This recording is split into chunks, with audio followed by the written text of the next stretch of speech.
যুক্তরাষ্ট্র ও ইসরায়েলের সঙ্গে ইরানের চলমান যুদ্ধ তীব্র আকার ধারণ করেছে। একাই ইসরায়েল সহ অন্তত 15টি দেশের সামরিক স্থাপনায় নজিরবিহীন ক্ষেপণাস্ত্র ও ড্রোন হামলা চালিয়েছে ইরান। হামলা থেকে বাদ যায়নি মার্কিনীদের গর্বের রণতরী আব্রাহাম লিঙ্কন। পুরো পশ্চিমা সাম্রাজ্যের বিরুদ্ধে একাই লড়ছে ইরানের বাহিনী। দেশটির সর্বোচ্চ নেতাকে হত্যার পরই আত্মসমর্পণের হুমকিও দিয়েছিলেন ট্রাম্প, কিন্তু আত্মসমর্পণ না করে উল্টো হামলার গতি বাড়িয়েছে ইরান।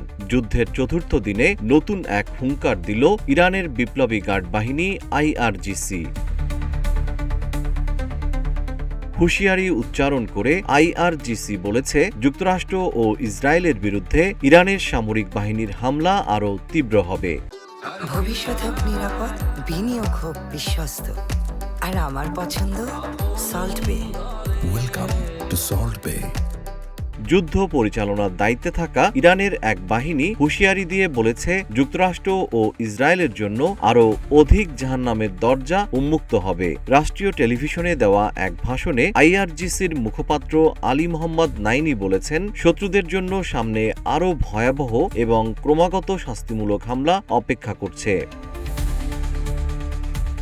উল্লেখ্য, ইরান মধ্যপ্রাচ্যের অন্যতম সামরিক শক্তিধর দেশ।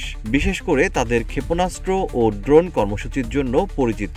দেশটির স্বল্প ও মাঝারি পাল্লার ব্যালিস্টিক মিসাইল রয়েছে। ড্রোন প্রযুক্তিতেও তারা অগ্রসর। ইরানের বিমান বাহিনীতে পুরনো কিন্তু কার্যকর যুদ্ধ বিমান রয়েছে। পুরো সামরিক কাঠামোয় Islamic revolutionary guard corps IRGC গুরুত্বপূর্ণ ভূমিকা পালন করছে। সব মিলিয়ে মিসাইল ও ড্রোন সক্ষমতার কারণে ইরান কৌশলগতভাবে একটি প্রভাবশালী সামরিক শক্তি হিসেবে বিবেচিত।